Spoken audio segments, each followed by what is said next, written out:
So Luke Lancaster. I guess my new role is now the program director for the Masters of Strength, Conditioning, and Human Performance program at Abilene Christian University.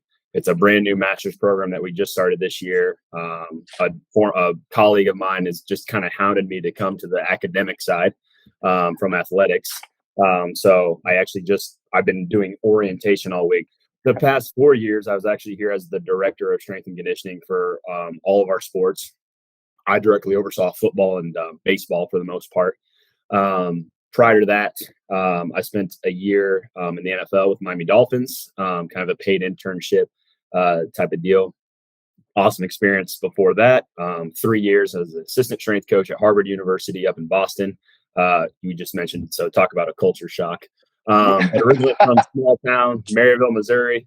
Kind of Yes. 10 people, and at 23 years old, I move out to Boston, where it's 2 million people, and it's the Northeast. So In take that. Northeast, You want to take that? and then Harvard, because I go out Yeah, there with Samantha, and we went to I don't remember, one of those old, really old universities out there where you got to know somebody and have money and still got yeah, have a 4.0. And I went there, and I'm like, what in the hell am I at right now? yeah.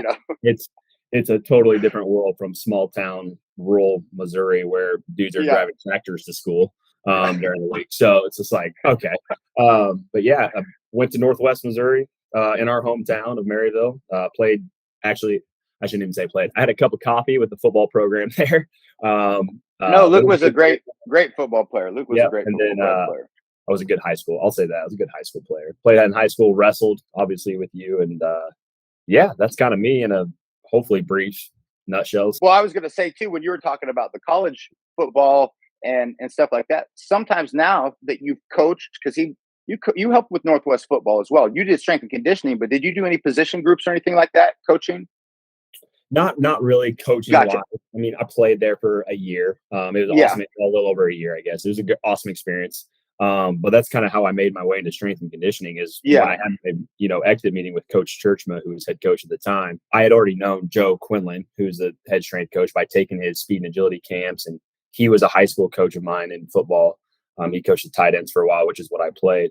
And I said, "Hey man, like, how can I be involved in the football program?" And he literally, all he texted me back was, "Be here at 5:30."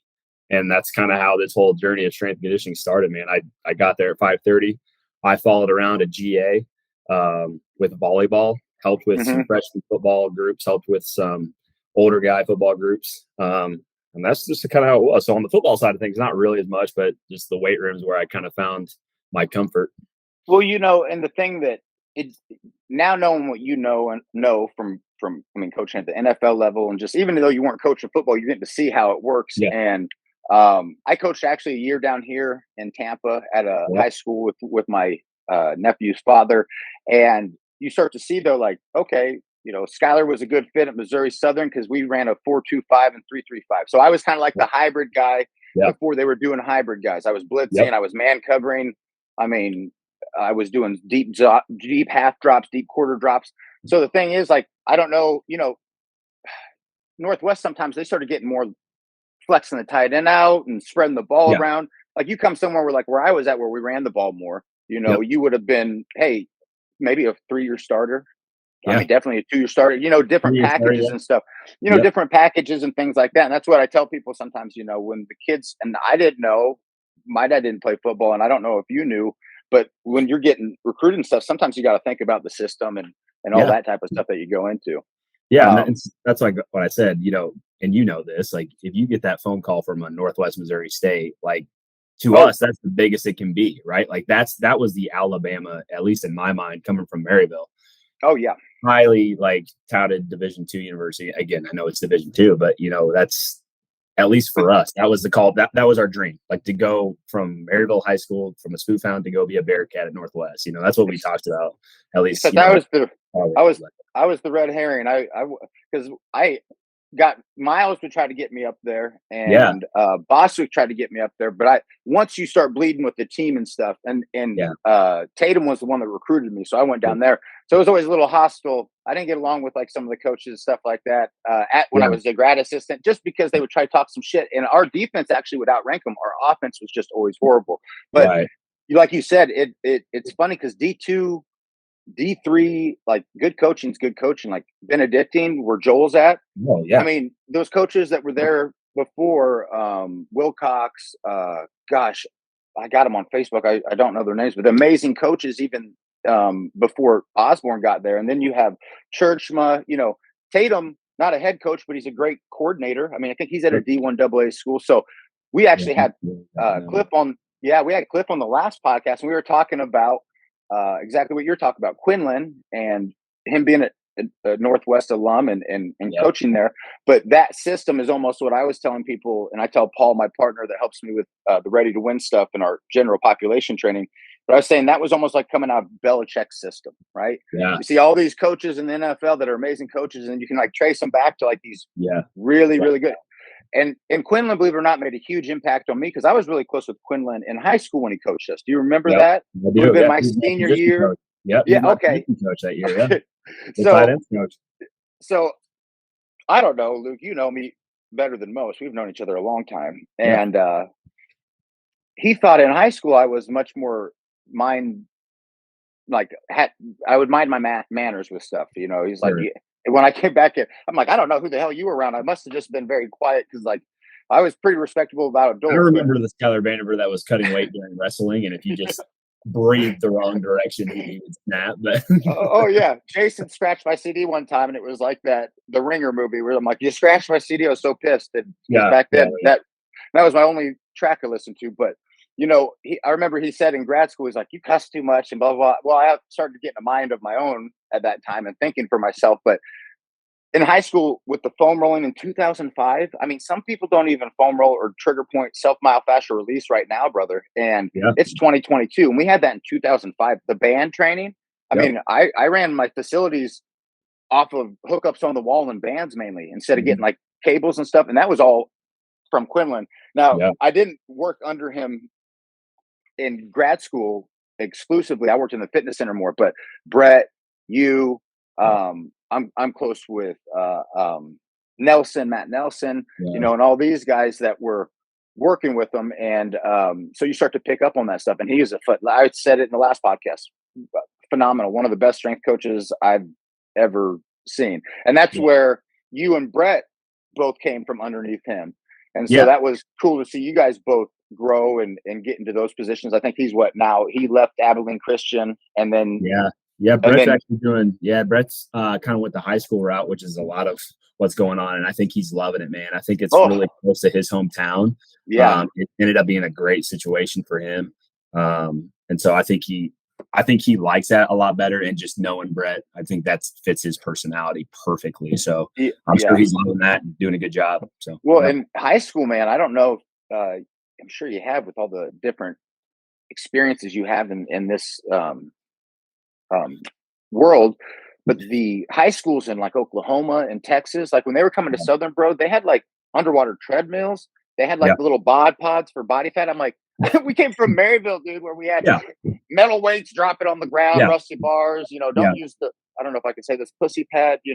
All this Just stuff. clean squat bench every day. That's all we did in high school. Just 3 sets of 10 clean squat bench. And Oh, yeah, that's the cool thing about being down here in Texas, man, is cool thing. And also one of the challenges of being a smaller university here in Texas, especially with athletes, and Texas football is king down here.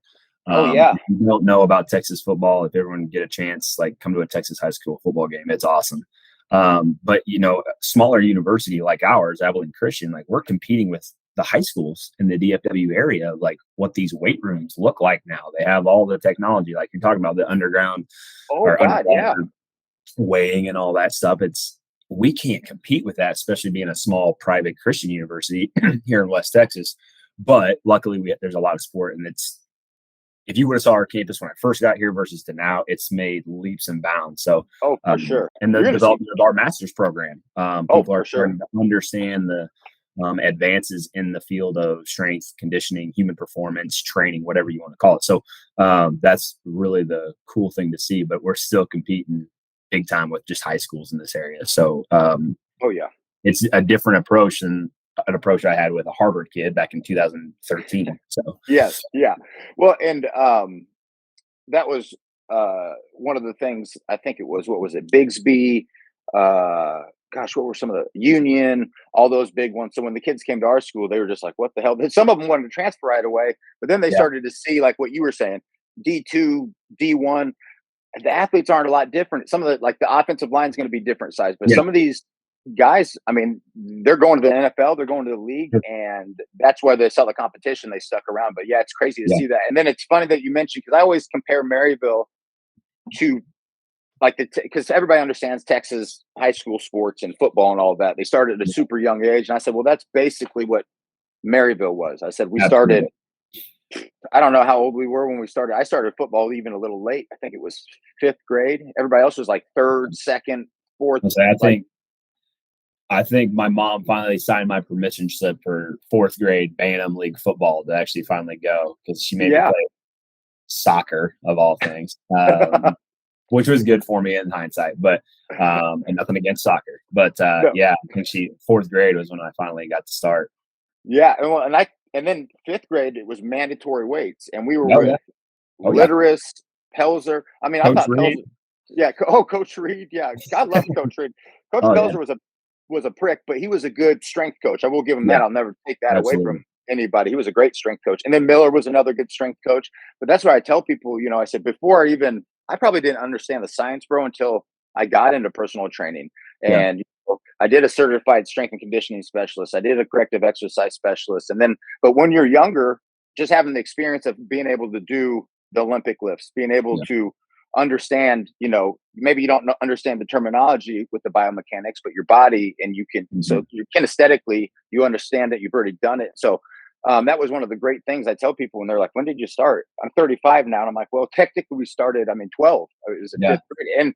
And even though you said like it was 3 sets of 10, 4 sets of 10, I tell everybody, it's like, we were doing periodization. I said, you went and found your max and you went to your percentage. I said, we had no idea what the hell it was, but you didn't do it. You had to run. And you would be surprised. And that'll kind of lead us into the next part here. But the general population, and maybe you see it with kids. I'll be interested to see if you see that with kids when you come in.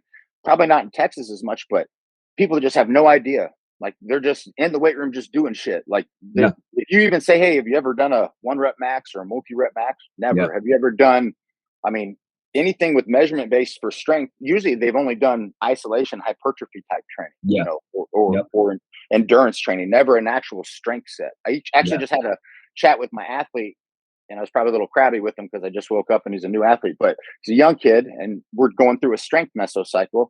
He wants to go back to hypertrophy, and he just didn't understand that.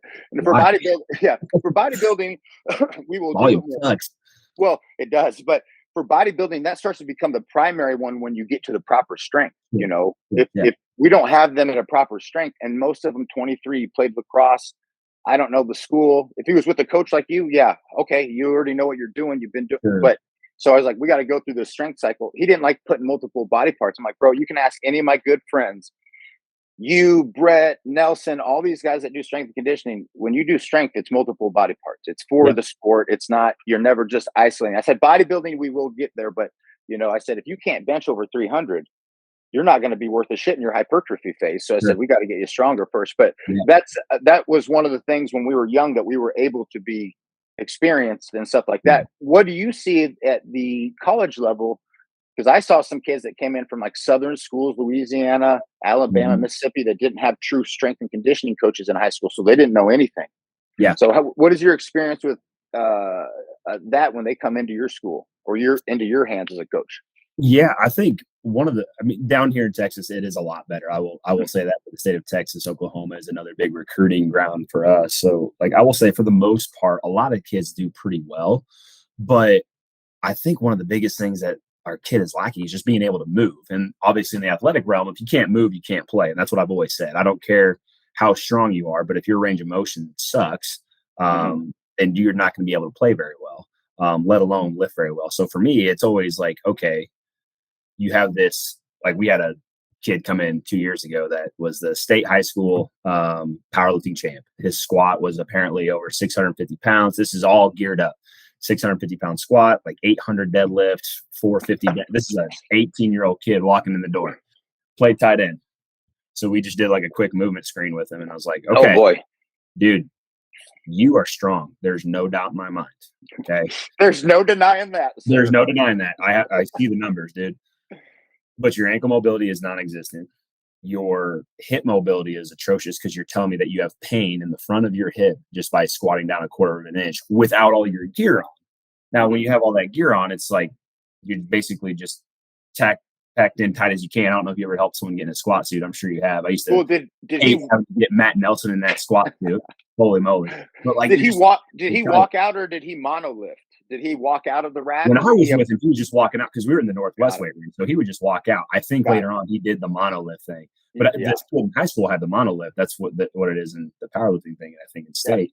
So he had less mobility then. Yeah, he had 650 on his back, just squatted down up in this squat suit. No shoulder external rotation, none of that stuff. So it was a lot of it. I think for kids now is understanding the importance of the mobility aspect. Like, yes, I want to get you strong, but if you can't safely take the weight through a full range of motion, 1, you're going to get hurt. 2, you can't play. And 3, you're not going to be able to put on the size and the strength I need you to put on in order to be a 250-pound tight end linebacker for us, whatever it might be. So I think a lot of that stuff is what gets really lost in a lot of the high school realm. It's all about chasing numbers. For me, it's not about that anymore. So what do you suggest for those athletes then that are maybe coming from high school to college and maybe they don't know what to do? What would you suggest for them? Like I did yoga my junior, and we made all the DBs do yoga junior and senior year. Brandon Williams, he's a free agent right now. He went in there with us a couple of times. What else do you suggest for those types of athletes? Yeah, I think yoga is fantastic.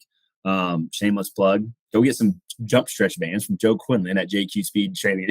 There you go. Yeah. Hey, we'll put his side in and stuff like that on the screen, on the bottom of the screen. And I think the biggest thing is like as a college strength coach, I don't care what your numbers are. I don't. And that's just me. Some other coaches may not, but I would guarantee if you took a poll of coaches, and I would say 90% of strength coaches in college want you to be able to move efficiently first. So just practice movement. Like I'll tell kids just to go sit in a deep squat, like go home, sit in a deep squat, like get your butt to the ground as far as you can and sit there for 2 to 3 minutes. Like it's going to be uncomfortable, but if you just do that, that's great. I always said, mobility packets. That's the one thing I send to kids that we sign. Is like I'll send them a mobility section because again, in Texas, I know you're probably pretty strong. Like that's what it's all about, man. Being strong, big in high school and Texas high school football. But I want to make sure that you can move first.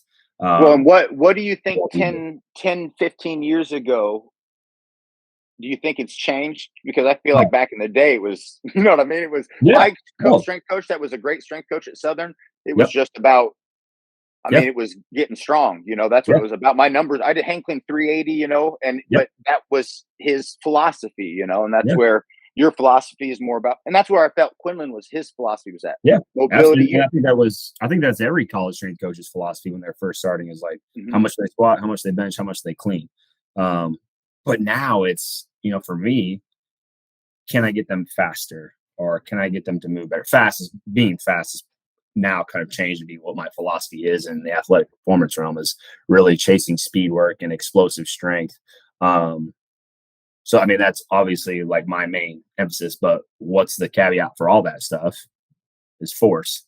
How do you increase the force? Like get stronger, right? So, strength's always going to be the foundation, but I think anymore, I want to chase the speed aspect of athletic performance more than anything.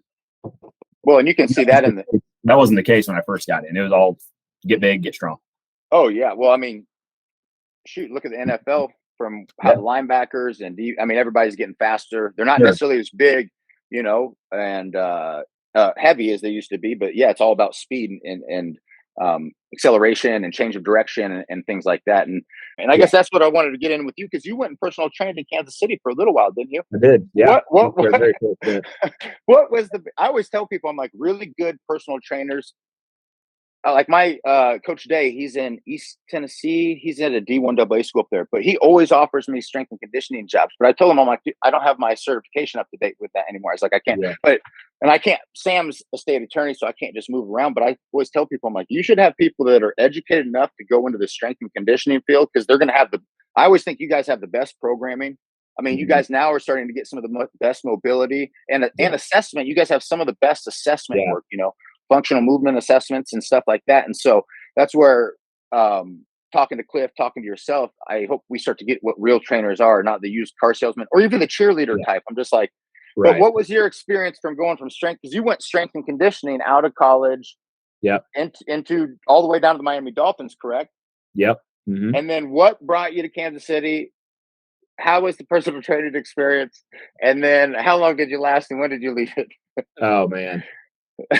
So what if I'm being 100% honest, what That's brought me right, back baby. to Kansas City was my now wife, who is a rock star. I That's fell not in love right that's not a away. bad that's not a bad thing. You're having a I kid, know, right? you're married. I was, yeah. Well, and at the time, I wasn't really sure where my career was going because, like I said, the Miami Dolphins thing was really a paid internship. It was an awesome experience, and I got to coach. Like they let me coach. They did a bunch of stuff with me. They let me have input on things. So you felt like a coach, but that's just what the Well, I position was. mean, And that's what he said. He said, experience. you had to Ex- have a certain experience. I went through a whole interview process with the well, whole. that and then that's a huge resume booster, bro. I mean, that right Absolutely, there. it was If a I no was a brainer. if I went into personal trainer, I'd be telling every son of a bitch on the floor, "Hey, I was just with the Dolphins. Come Yeah, train with me." yeah, and that's just it was an awesome experience. So that year it ended. I wasn't really sure what I wanted my career to be. Um, the 32-year-old Luke is now punching the 27-year-old Luke in the face, like you should have just stayed there. But then I would have married my wife, who has been a rock star for me. So that's kind of one of the reasons I went back to Kansas City was that, and I wasn't really sure what I wanted my career to be. I just wanted to be home. I missed home. Like I said, I moved to Boston, Massachusetts at 23 years old. I just missed home. I wanted to be home, close to friends, close to family, fell in love with a girl. So Kansas City came calling. So I found a job at Lifetime Fitness as a personal trainer. That's where I started, baby. Yeah, dude. It was, I think I actually even reached out to you when I moved back to Kansas City and said, hey, man, like, do you know of any places? And you actually, do you remember you saying, like, look at I, Lifetime? That's where you I, started. So I warned uh, you though. I said they're very you did. corporate. I said And, it's and like that's exactly what I was going to say. 100 calls. Oof. Yep. And that's exactly what I was going to say. I realized very quickly that, dude, this corporate like training thing is not for me. Like, if I had the means at the time, I would have just done my own thing, but I didn't really have the means at the time. So I was in this corporate realm of Lifetime Fitness. Like, it's all about cold calling people, approaching people out of nowhere while they're trying to get a workout in. Um, And flooded this training probably isn't floor. appropriate. But I'm just going to say it anyway. The desperate housewives of Kansas City, Missouri. It's just like, what am I doing here? Like, this is John, not where I want to be. That's Johnson County. Oof. yeah. So that was in, gosh, it would have been July, I think. And then in August, Brett calls me and says, hey, I've got an assistant position down here with Coach Doral, your former coach at Northwest, and me. Would you want it? And I'm like, 100%. I can't do this anymore. Um, just let me know. So it actually would probably have been September. He called me. So he's like, hey, it won't start until January. I was like, that's fine. I'll figure it out. But like, Sky, dude, there was a point in time when I was doing this personal training thing. My 2 week paycheck, and I'm living in Kansas City, was like $200. So like, this is Mhm. my like Dwayne the Rock Johnson story. Like, by the end of the month, I literally had like $3.50 in my bank account, and I'm just like, I don't know what to do. Like, I was not anywhere. So that was a blessing that Brett had called me. So I was only a corporate personal trainer snob for about 4 or 5 months, and Oh, I got out of there, dude, and I would well, never go back. and that's what that was one of the things that we want to do the podcast for too, is so personal trainers can kind of have something to see because there's not a lot of people getting warned. Like my cousin was just like, hey, you coach at the fitness center, come Yeah. personal train while you're looking for a job.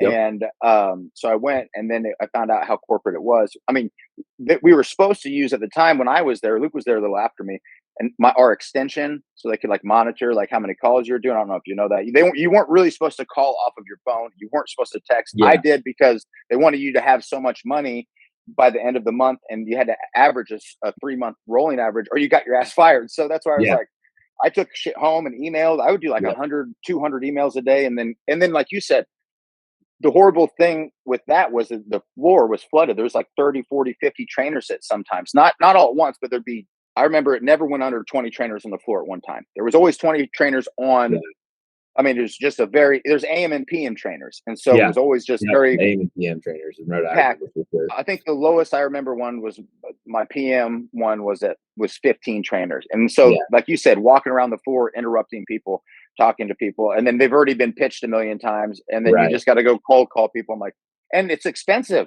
Like they were Yeah. expensive prices. So it was Oh yeah. just, and I And that's just what I went, wasn't aware of. Like, what was the average going price of a personal trainer in Kansas City? Because I'm brand new to this, and I'm charging, gosh, I don't know, it's probably, I think I was up to like $85 per session or something like that. But then it's like trying to sell like all their protein. It's like, well, I think I know a little bit better protein option that you can get, or trying to sell their pre-workout, or hey, go take this burn class if you want to go take that class. And like honestly, the one thing that saved me was I did a little personal training back in college too with my mom in Maryville, and we always did like a New Year's challenge. Well, they were trying to do something very, very similar. So I was like, okay, I have some kind of comfortability with that. And like right before I left, I had sold enough, and I actually like paid for my way to move down to Texas, because then I went to the boss. Like after I sold this, it's like, hey, I'm out. So see you, dude. But I appreciate it. yeah, thanks for nothing. That was probably Jake Booth. He was a douchebag. That was it. Yep, he got mad at me. See, and I butted heads with all of them because my cousin butted heads a little bit, and so I just got labeled with my cousin. But because they were so salesy and not education based or coaching Right. based like ourselves, it was just like, oh. And I made it there like 10, 11 months, and then I moved down here, Right. and they got upset with me because I didn't give my clients to him, and I gave them to Right. people that were actually good fits. And so Sure. yeah, f me for looking Yeah. out for my clients, right? So, but then when you went in down there with Brett, you were his assistant. Right. And then how long till because then you became the head coach, correct? Correct. Yep. So what was that timeline like right there? So let's see. I got down here in January of 18. And then basically that whole year I was the assistant. It started out as like assistant strength coach, and then became assistant director in the fall. So it was actually very quickly moving in that sense. Very nice. And then once we got to that next year, so 19, he was here for a little bit. But then the university wanted to go a different direction. That's when they asked me if I'd step in and take over football, because then he went to the high school realm. And then it was really me and one other guy, our basketball guy, who did a great job. There wasn't really a head strength coach, and we just kind of moved forward. And then our athletic trainer, Corey Driscoll, who was awesome, like one of the best trainers I've ever been around, besides Kelly Quinlan, but one of the best trainers I've ever been around. He oversaw us. He brought me into his office and said, hey, man, we need some leadership. So would you want to take that over? So that would have been August of 2019, up until this past May. And then what is the title again now that you're moving into? Yeah. So I was in athletics. So now I'm actually moving over to the academic side. Got it. I'm going to be full-time faculty as opposed to full-time staff. So now my official title, it's kind of a mouthful, is the program director for the Masters of Strength, Conditioning, and Human Performance program at ACU. So it's a brand new master's program, graduate level program that we started here. I mean, such a cool freaking thing, though, courses. dude. Yeah, and really, my goal with it, man, is to be able to give kids an education on how to coach. Obviously, like they have to have a base level of the kinesiology, the biomechanics, all that stuff. Yeah, but we'll touch on some of that stuff in our essentials course. But really, can they do private sector? Can they do collegiate strength conditioning? High school, professional? Do they want to be a sports scientist? Do they want to be a PT? So just trying to give them the tools to kind of whatever realm that they want to be at. And then there's 2 semesters they have to do a field experience, because you and I both know that's where you're going to get your best learning experiences, when you actually go and you have to do it. So that's why I wanted to have it be 2 full, basically, semesters that they have to go do that. So now, do you allow them to do the summer semester that's shorter, or does it have to be the? Yeah. Okay. Yeah, and I actually tell them, I suggest that they do that over the summertime, just because we don't have any other courses in our program going on at that time. So that's always the best time to do it. Is so after your first year, you do that summer. Then after your second year, do that summer. Come back and we'll put you in the graduation in August. We always do a small ceremony in August for those grad programs. Very nice. Yeah, because that's awesome. Because I went to Prairie Village in Omaha for my internship, and I crashed with Tuggle that summer. But it was like just once, like you said, one semester, and the summer semesters are shorter, was just not enough. It was just like what? So that's why I got more experience in the PT world. But it changed so much, especially as we got going, because the technology's changed. Sure. And that's one cool thing that I see Luke do, where they and I don't know the proper name of the apparatus, but where you're testing the speed. Yeah. You, I mean, yeah, and Brett told me about how they have cameras inside the rack so that you can Yeah. watch from screens. So cool, so different though, because when we first Yeah. started, I mean, we were filling out old notebooks for PT. I mean, back in the day, you had to have 3 or 4 assistants in the weight room to keep eyes Yeah. on everybody. So it's Yeah. so cool what technology allows you to do Oh yeah. at a high rate of efficiency and stuff like that. Yeah, and that's why, like for me, like a lot of my programming changed whenever we got that technology, being able to track bar speed and stuff like that, to where it's now more of explosive strength. And now I know I'm getting that explosive strength. I'm getting that physiological adaptation because the number on the screen is telling me so. And there's so many different pieces like that out there that you can get. So Tendo unit is the one that we have, and it's basically, Got it. I always tell people it's like a speedometer and a tape measure, but basically you attach a string to the bar. Say you're performing the back squat, you go down up, and the screen will tell you moved that at 0.75 meters per second. Well, that tells me that's accelerative strength. That's like bare bones, like strength training work. If I wanted hypertrophy, I could say, hey, you have to keep the percentage of it from that first rep at 85% or whatever. And it just keeps tracking that. Or if I want, pure strength, Well, maximal strength, it's 0.4, whatever. So, well, which is awesome. Little part guys right there. Listen to that, because that's where I feel like sometimes in the general population, at least, force equals mass times acceleration. So yeah, they're always working on the heavy weight, right? yeah, And they forget that, if you're lucky enough to have equipment like Luke has, you can buy that stuff. I see trainers yeah, that have it. But if you're lucky enough to have that, you can track it. You have the data, so now you hmm can ensure that you're hitting what you need to hit. You can also just go into more of a lighter percentage and work more speed acceleration, and yeah, that's where they forget about that though. And a lot of people plateau, even if they're starting to do strength correct. They forget about the explosiveness and acceleration part, and that's a huge part yeah. of it. Yeah, if you want to get strong, yeah, you got to move the heavy weights. There's no doubt. You need that stimulus, but you also need to learn how to move it fast Hmm. with correct form. Because that's one thing that the more advanced technologies do have is now they have cameras, so I can, as a coach, go back and look at the form later, especially if he's hitting certain reps at this speed and there's one that's way off. Like he's usually hitting 0.5, 0.5, 0.52, 0.53, and then one's at like 0.36. It's like, whoa, what happened here? I can go back, look at the video, said, Yeah, oh, you hit the rack at the J yeah, hook yeah. or something like that. Okay, that Or makes sense. yeah, you got Yeah, tired and got an asymmetrical shift to yeah, the side, something happened, which right? which is awesome, because I don't know if you know how hard it is to tell the general population. They're like, oh, I'd train with you if I could be there. I got to have a trainer with me. I'm like, I'm going to tell you right now, I don't touch you physically. I said, we record it, and then I might move you a little bit, but I said, Yeah, even these strength coaches aren't necessarily just grabbing kids and moving them around. They're cueing them, and they're using the eye in the sky never lies. So they're using yeah, footage so that they can. Because I said, how am I supposed to remember every rep and then correct you on it? I said, if I can, I do it with my clients all the time. Set up the tripod, film their max effort. Right, I'll get behind them and spot them, but we'll hmm film it and say, hey, we saw a knee come in, we saw some adduction, we saw whatever. Hey, you didn't have the ankle mobility that we need to get deep enough, or you're saying. So that's where I try to tell people is like, hey, you have to just get up with the time. Now, a lot of the general population, that's just a built-in excuse to not have to put in the work, but yeah, no doubt. you know what I mean? But it's Yeah, cool yeah, to see that, at that level, that's where general population fails to realize, like, they're like, oh, these athletes have well, they're coaching. I mean, upper echelon coaching for athletes in strength with strength and conditioning coaches, and then yeah, personal trainers on average is, I mean, that's bottom of the barrel compared to what yeah, the athletes are getting. So that is really cool to hear and to see. yeah. Well, let's dive in a little bit then. What would you say? And this could be clients, you're a personal trainer as well. And general population. Your mother's been coaching people for a long time as well. Yep. It was in his bloodline.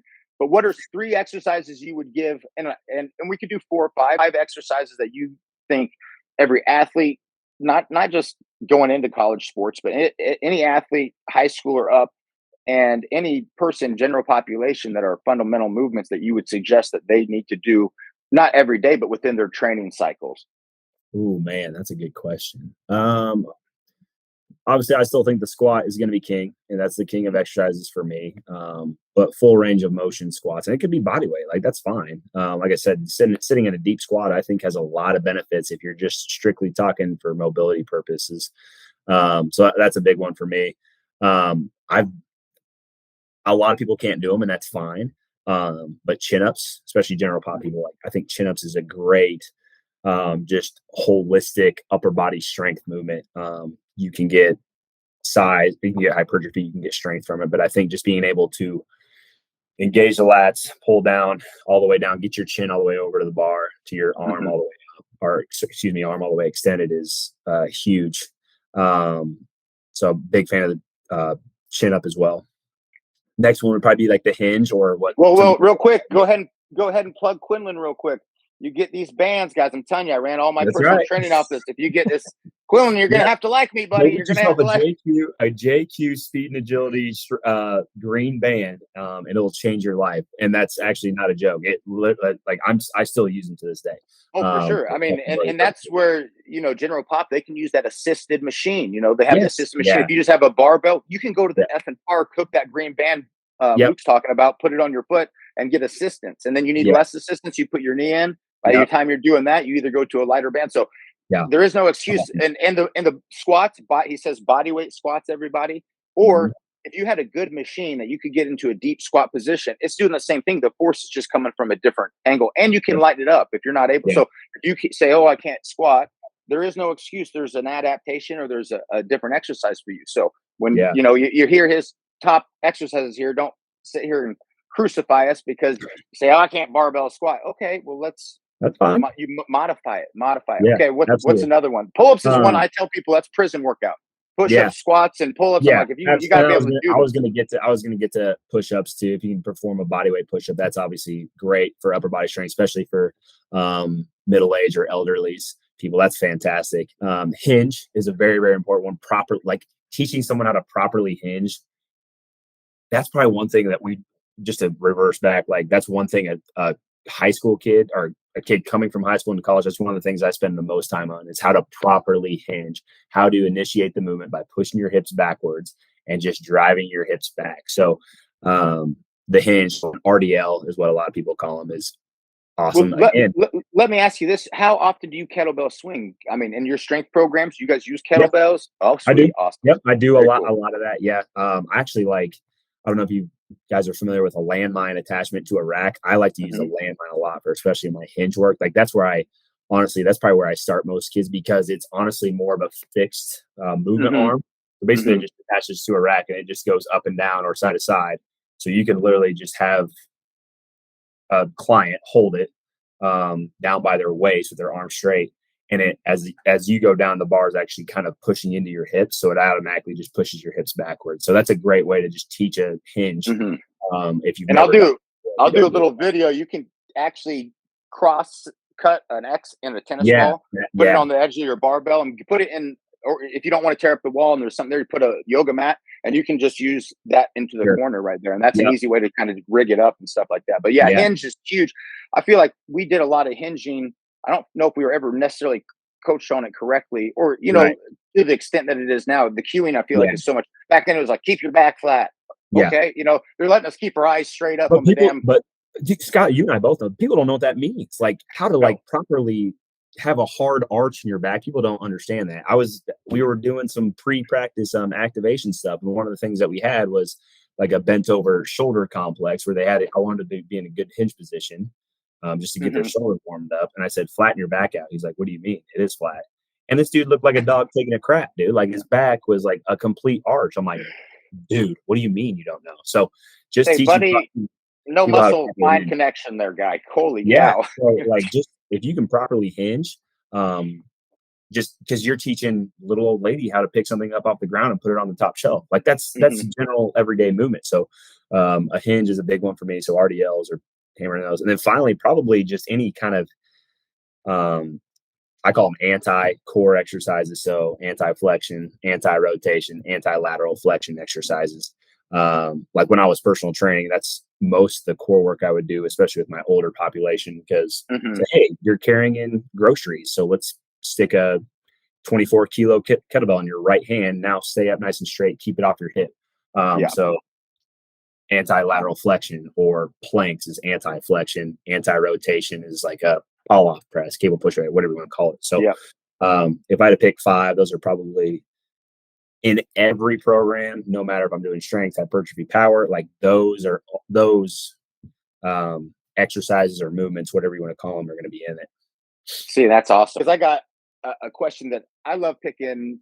Like I said, coming from strength and conditioning, which, I went more the personal training route after graduate school and stuff, but coming from the strength and conditioning side of things and thinking that way, it's just awesome to pick people's brains about programming. And a lot of times with general population, believe it or not, buddy, on the bodybuilding team and in bodybuilding, I got 7th at Mr. Universe and missed my pro card by 5 spots. And the coaches understand, but the athletes don't really understand. So like when we have these guys doing their strength programs, we run a lot of conjugate, right? They're more advanced. So I run conjugate method. But some of them, and they're beginning their strength workouts, have never done a proper strength program. So we'll kind of ease them in with some periodization, but then we'll get them into conjugate as soon as their technique and everything's good. But, for me, when we were athletes, it was usually like 9, I think, correct me if I'm wrong, a lot of times it was 9 to 10 weeks and we would be rotating. I know it was that at Southern. I don't necessarily remember high school how fast we rotated it, but I do remember that we also knew how to lift. So we would be able to change that cycle quicker. I try to tell general population that, or if you've never done one, I said, give yourself some extra weeks for whether, maybe you need an extra deload week, because I tell them, if you don't stay in that pattern of training long enough, your body doesn't adapt and change like you want it to. You hear this bullshit with the muscle confusion. So they're doing a million things or changing every 2 weeks, 3 weeks. And I'm just like, I was like, oh, you can do it, but you're going to be the jack of all trades, the ace of none. So you need to actually use a training cycle. So what is your thought process when you program design, when you talk mesocycles with your athletes or coaches? What is your philosophy on that? Yeah, man, I can go on a rabbit hole on this. So that's why I knew I'd get some good info on this one. I'll try to be brief, but if you want me to expand more, obviously happy to do it. So it really depends on the type of year too, right? So like, again, I keep using football as an example, but that's obviously one that probably everyone's very familiar with. So like, which is great because our athletes, I tell them the same thing. I was like, it's not bodybuilding is not different than any sport. You have a certain amount of time you compete. The season's from March to December, but you usually have a span that you're actually competing. You have a part that you're prepping for. So I was like, it's still the same thing with our training cycles. You will go more off of seasonal than anything. Yep, exactly. So again, for a life of a football player, especially in college football now, is like now they have spring ball.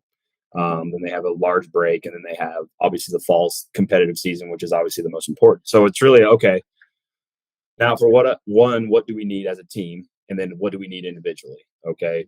Either by position or just the athlete themselves. So for me, when I'm breaking it down, so when they come back from Christmas break, mid to late January, all the way until spring ball, which is usually like mid-March, for me, that's always going to be our big hypertrophy and strength phase, right? So we'll spend it's usually like 8 weeks. So again, on a different timetable than obviously a bodybuilder or a powerlifter or whatever. We don't have a lot, and we only get maybe 2 hours a day. So we'll be 4 days a week for 2 hours a day. That's a great point, because a lot of people think 5, 6 in bodybuilding. Yes, we are a lot of frequency of training because we're isolated more and things like that. But general population, they're like, oh, I can only work out 3 days a week, 2 days a week. I'm like, that's fine. There's athletes in college that do not very many days. Like absolutely, a lot of sports are 3 days. Yeah. And, within that time, like within that 2 hour session, training session, we're doing speed work, we're doing lifting, sometimes we're doing conditioning. So for me, in January to March, that what I call our off season 1 is what I call it. We have, again, mostly hypertrophy strength work. So we start with hypertrophy work. We'll move more into strength work because I don't need them to be the most explosive, the fastest athlete on the planet for spring ball. I need them to be strong. This is where force is going to be more of our king thing that we're trying to do right now.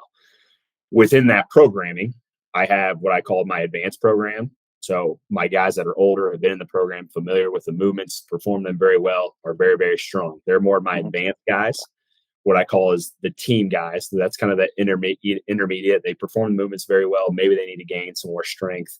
That's my team guys. And then developmental 2 in January, because those are basically your freshmen who all fall. We're just basically learning movements, right? We talked about movement mastery first. So now they're full on volume strength. Let's get big. Let's get huge. Now, Um, when did you develop that? Because a lot of strength coaches, right? They would just say, "Hey, you're getting stronger. You just keep doing the program, and your weights go up, and everybody's on the same." We did position group stuff, right? A lot of Yeah. pistol squats, a lot of. Yep. But I love what you did when Slice was at University of Missouri. They did that with the older guys, the more advanced guys. Yep. Instead of having me hang clean 380 pounds, there's probably other things they could have had me doing. I Yeah, wasn't going to be a professional Olympic lifter, right? So, sure. how did you develop that, or what coach influenced that? No, that would have been my boss at heart. And within that, we do positional stuff too. Like the O Mhm. line's not going to do the same thing as a wide receiver in the Yeah. weight room or on the field work anyway. But a lot of that was developed from my former boss at Harvard. He was one of the best programmers I've ever been around. Super, super smart guy. And he actually stole that from Chris Doyle, which if anybody knows strength conditioning, especially in the college realm, he was the strength coach at Iowa for 20 years. Mhm. Awesome strength coach, really, really smart. He's one of the grandfathers, if you will, of college strength and conditioning. So I think that's where he got it. I basically just stole it from my boss at Harvard. That's the best strength coaches in the world. If you're wondering, they're the best thieves. So Yeah. Yes, they are. that's how I've just kind of developed that. That's So, what I say about personal training. I'm like, the best personal trainers take other people's shit. So oh yeah, yeah, if that's you how it want to be works. good at your job, just steal other people's stuff, honestly, because You just make the it smarter better. people that have been doing it longer, they've seen it all. So that's where I was like, okay, I'll just steal that. So And so, what do you do then when you're through off season one? Then you yeah. go into. So then it's after off season one, they usually go into spring ball. Now we're down to just probably 2 days a week in the weight room. Again, I'm still pushing strength during spring ball.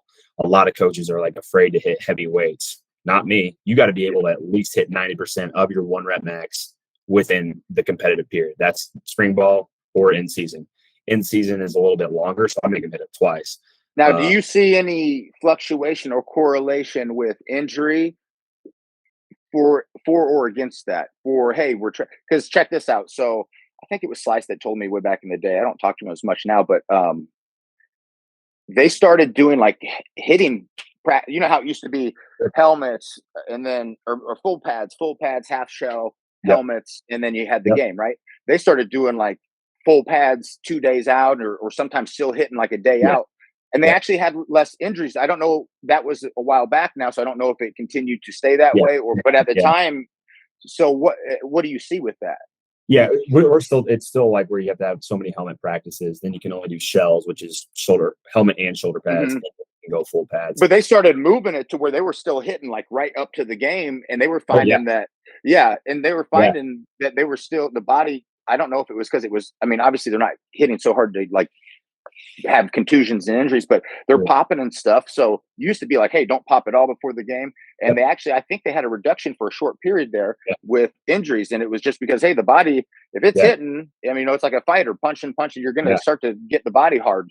Yeah, we've kind of utilized like what I call an undulating model where it's like you'll go really high one day and then really low one day. So full pads, then helmet, Got it. shell, just helmet or whatever. So spring ball's like a month long, depending. We're about 3-4 weeks long, whatever. So again, like I said, we're trying to hit heavy weights within that time. We just decreased our volume. So now from 4 days a week, we're probably 2, maybe 3. I hope 3, but probably more Yeah. likely 2, just because usually the sport coach. Mhm. And then after that, it's usually towards the end of the semester. So we'll have maybe a 2 to 3 week just discretionary period where it's just like, I call it voluntold. Mhm. It's not voluntary, it's voluntold. So come in at least 3 times a week to come get a lift in. Now, are And they then deloaded? Are they deloaded there? Or are they still hitting? for that period of time, yeah, a little Got bit. it. Yeah. I kind of try to like not cheat the system, but trick the system a little bit where I have my check with me sets. So that's not Yeah. like but it's like, okay, here's 85%, hit it for many reps as you can. I've got to watch it. So then they come and see me whenever they come in throughout the day. 85%. Oh, they hit it for 5. Great. Oh, they hit it for 8. Now I bump your max up. Right. Mhm. So it's simple. 1, now I get attendance, and 2, they're still building strength. They're always trying to get stronger or whatever within the time. Then they go home for a month or so through the month of Mhm. May after finals. They come back usually in June, and that's when I've got my 8 weeks. Now my philosophy has changed. I've built up all this great hypertrophy. I've built up all this great strength work. Now let's tap into a little bit of strength work, but now let's get more explosive strength, more power, more speed work as we get close to our competitive big time season, which is obviously fall camp, training camp, whatever you want to call it. So now that's where we utilize a lot of the Tendo stuff, like a lot of this speed training that we were just discussing a little bit is, I call it explosive strength, like how fast, like it's cool to be strong. It's cool to have a 400-pound squat. How fast can you move that 400-pound squat is what I want to know, especially for a college football player. That's a little bit more important, but also, we're testing 40s, we're testing hang cleans, we're testing broad jumps, vertical jumps, all that stuff, just to get metrics on the guys to give to the coaches to say they're ready to go. Then once we get into fall camp / season, again, we back off probably to, again, hopefully 3 days a week. One of those days is usually a big time recovery week, just because if you think of the nature of football, it is a collision sport. So they're accepting eccentric loads all day long. What do I mean by that?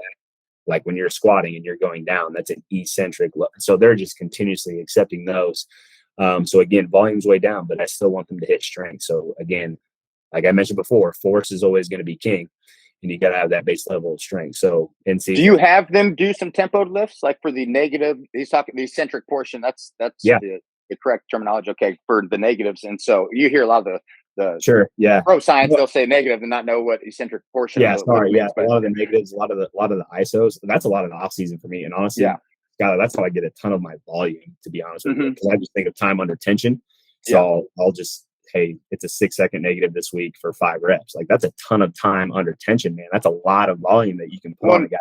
It makes sense because they are absorbing that, so it makes sense to be able to teach the body how to. And for me, like when I think of volume or hypertrophy, again, this is just my mode of thinking, is the more repetitions you do, that's when you're going to start to see technique breakdown. That's when you're going to increase your risk of injury, especially when you have 40 guys in the weight room. I'm one coach. I can't see everybody at one time to say, hey, you're done. Technique's out the window. So just control the tempo of it. Now we're getting a little bit more time under tension, a little bit more size on the body is what I call it. So that's a lot of my off-season training for volume. Yeah. And on the bodybuilding team, bro, I'm in prep. So it's like wrestling. I'm cutting weight again. So I'm an ass again. So I'm just like off with their head. If you can't get how we're running stuff, then I get rid of them. But how has that been for you with your coaching and all that stuff? And I think that's the importance of like having, the strength coach involved in all aspects. And that's the cool thing about being a strength coach is some people may not know is those kids spend more time with me than they do their sport coaches, their teach. And like you spend more time with your college strength coach as an athlete than anybody else. When you guys get more time, like you guys aren't as strict. Like the coaches can't be out there at 7-on-7 sometimes. Right. At least back in the day, I was going to say the strength coaches. We can be just 100% purposes if we need to, and then we're also out at practice. We're there at the team meetings. We're there at the team meals. We're out on the sideline for the game.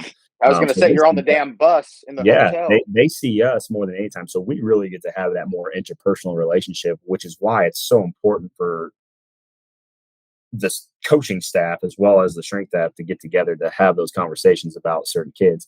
And that's when you start to find out a lot about a kid by just having those conversations with the strength coach. Because I might find out like, hey, we have a kid that was living on the street 3 months ago. We've got to provide every opportunity for him to succeed here and give him any kind of resources that he needs. Yeah, he might be a little rough around the edges and he might be a jerk half the time, but there's a reason for it, right? Like he's not just a jerk just to be a jerk.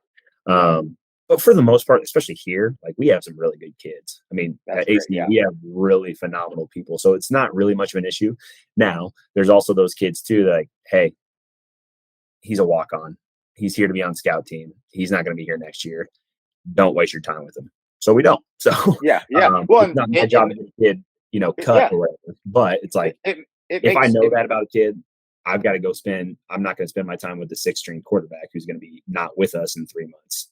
Well, I got to spend time with the starting left tackle to get him ready to play for us. Well, yeah, it makes sense because you guys get fired if you ain't winning, right? Exactly. Coaches, everybody gets cut. I mean, they'll cut everybody. That's why I try to tell people sometimes. I'm like, if a football coach gets cut, the staff is usually gone. Sometimes the strength staff, it just depends. I said, so, that's one of the things that people have to kind of respect about it. Yeah, but that's some really cool insight because that is true. I never thought about it till you just mentioned it though. But you are around those strength coaches just so often, and you have a lot of memories. My position coach, because we did a lot of stuff off, and my defensive coordinator would have us over for dinners. But yeah, that's your strength coaches, and even the grad assistants that were strength coaches. You have to know them really, really well. And stuff like that. It's a big deal. Well, I could talk to you all day, Luke, but let's wrap Sure, it buddy. up here so I can let you get back to the family and everything. And All so right, man. excited, he's got a little one on the way. But anything you want to close out with? I had a great time, by the way. Great talk. Yeah, man. It was Super good to excited. finally see you again. So Yeah, buddy. Good to maybe see texted you. back and forth a little bit, but Yeah, we'll get you on more podcasts and stuff like that. We're doing For the Lions, the Iron Kingdom, and we're just going to talk to like entrepreneurs, cool. fitness, like personal trainers, fitness influencers, bodybuilders. We're going to talk to strength coaches. I'm going to Cool. call Matt Nelson, see if we can get Nelson on here. But yeah, man, we'd love to get you on again and stuff like Yeah. that. Anything that you want to, I know you're the school. So last time with Cliff, we let Cliff do a little pitch for his business and everything that he does. I mean, go ahead and pitch us. Tell us what's coming up for Abilene Christian. With Yeah. the football season in the fall and in your program, and we'll close it out. Yeah, man. I just, keep an eye on Abilene Christian. I think our new football coach, Keith Patterson's going to do a really good job. It's going to be really, really cool. And staff, they're awesome. There's a lot of really good people here. If you're a young guy and you're wanting to go to college and you're thinking about being a strength coach or a human performance coach, check out our master's program. Reach out to me. My website or my emails on the website and everything. Email, get out my information, my Twitter, Instagram, whatever. I don't care.